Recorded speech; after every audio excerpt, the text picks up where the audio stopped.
मराठमोळ्या अंदाजात जगप्रसिद्ध कान फिल्म फेस्टिवलला हजेरी लावून अभिनेत्री छाया कदम यांनी अनेकांची मनं जिंकली आहेत। या फेस्टिवलमध्ये त्यांना मिळालेला सन्मान पाहून देशभरातील अनेकांनी त्यांचं कौतुक केलंय। छाया यांनी अनेक मराठी चित्रपटांमध्ये काम केलंय। दिग्दर्शक नागराज मंजुळे यांच्यासोबत त्यांनी फॅन्ड्री, सैराट आणि झुंड या सिनेमांमध्ये काम केलंय। लोकसत्ताला दिलेल्या मुलाखतीत छाया कदम यांनी नागराज मंजुळेंसोबत असलेल्या खास बॉन्डविषयी सांगितलंय। नागराजवर मी हक्काने ओरडते, लोकांना वाटेल की मी अति बोलतेय, पण मी त्याच्यावर खूप दादागिरी करते। नागराज सारखा माणूस मित्र म्हणून आपल्या आयुष्यात असायला हवा, कारण मला माणूस म्हणून घडवायला नागराजची खूप मदत झाली। नागराज म्हणजे आमचं एक कुटुंब आहे। आमचं ठरलंय की आयुष्यात पुढे काहीच झालं नाही तर आम्ही सगळे एकत्र आमचं म्हातारपण घालवणार आहोत।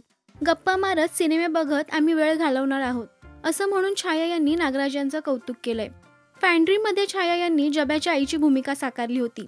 सैराटमध्ये त्यांनी सुमन अक्का हे पात्र साकारलंय। चाहत्यांना त्यांच्या या भूमिका खूप आवडल्या। तुम्हाला छाया कदम यांचं काम आवडतं का? आम्हाला कमेंट्समध्ये नक्की सांगा। मराठी सिनेविश्वातील बातम्या, अपडेट्स आणि गॉसिपसाठी सबस्क्राईब करा राष्ट्रीय मराठी।